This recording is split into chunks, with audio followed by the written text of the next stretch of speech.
देश की सरहदों पर हमारे जवान हर मुश्किल घड़ी में डटे रहते हैं। जिस वक्त हम अपने परिवारों के साथ त्योहार मनाते हैं, उस वक्त ये जवान अपने परिवार से दूर मातृभूमि की रक्षा की कसम लिए बॉर्डर पर डटे रहते हैं।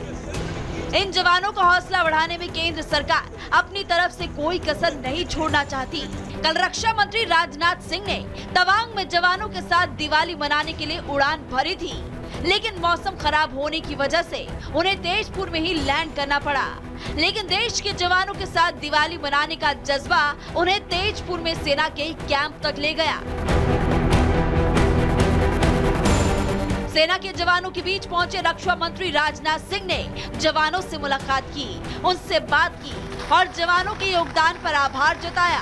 देश के जवानों को हौसला बढ़ाते हुए उन्होंने देश की सीमा के साथ साथ आंतरिक सुरक्षा में जवानों के योगदान का आभार जताया। सिक्योरिटी को इंश्योर कर रही है। हमारी आर्म फोर्सेज ने खुद को सिर्फ बॉर्डर सिक्योरिटी तक ही सीमित नहीं रखा है, बल्कि इसके अलावा भी एनसीसी के माध्यम से, सैनिक स्कूलों के माध्यम से और जरूरत पड़ने पर एसएडीआर अभियानों के माध्यम से हमारी आर्म फोर्सेज रीजन में लोगों के साथ इंगेज कर रही हैं। हमारी सेना नॉर्थ ईस्ट रीजन में इंटरनल सिक्योरिटी को इंश्योर करने में बहुत ही महत्वपूर्ण भूमिका निभा रही है। सेना के बीच पहुंचे राजनाथ सिंह ने एकता का संदेश तो दिया ही।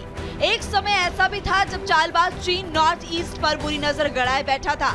अरुणाचल समेत भारत के कई हिस्सों को अशांत करने की कोशिश करता था। ऐसे में देश के जवानों ने ही ड्रैगन की हर चाल का करारा जवाब दिया और भारत को जोड़े रखने में मदद की। हमेशा से पूरा नॉर्थ ईस्ट रीजन में इकोनॉमिक डेवलपमेंट और खासकर इंफ्रास्ट्रक्चर डेवलपमेंट की ओर ध्यान दिया है। हमारा विश्वास है कि जब तक भारत का नॉर्थ ईस्ट रीजन डेवलप नहीं होगा, तब तक भारत का पूर्ण विकास किसी भी सूरत में संभव नहीं है। इस पर विशेष ध्यान है कि हम आर्थिक विकास और इंफ्रास्ट्रक्चर की दृष्टि से भी बड़े स्तर पर प्रयास भी कर रही है। भारत विविधता में एकता वाला राष्ट्र है और ये विविधता ही इसकी ताकत है। तेजपुर में मौजूद रक्षा मंत्री ने भी एकता दिवस के मौके पर पीएम मोदी के संकल्प की चर्चा के साथ ही भारत की एकता की तारीफ भी की। क्या आज नेशनल यूनिटी डे भी है और हम सब जानते हैं कि यह सरदार पटेल के जन्म दिवस पर मनाया जाता है।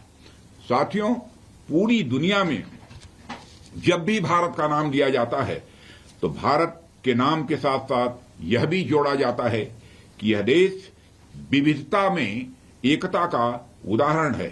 यूनिटी इन डाइवर्सिटी की यह एक अपने में मिसाल है। न जाने कितनी भाषाएं, न जाने कितनी संस्कृतियां, न जाने कितने धर्म, न जाने कितने पंथ इस देश में मौजूद है, लेकिन इसके बावजूद जो एकता हमारे देश में देखने को मिलती है साथियों, वह अद्भुत है।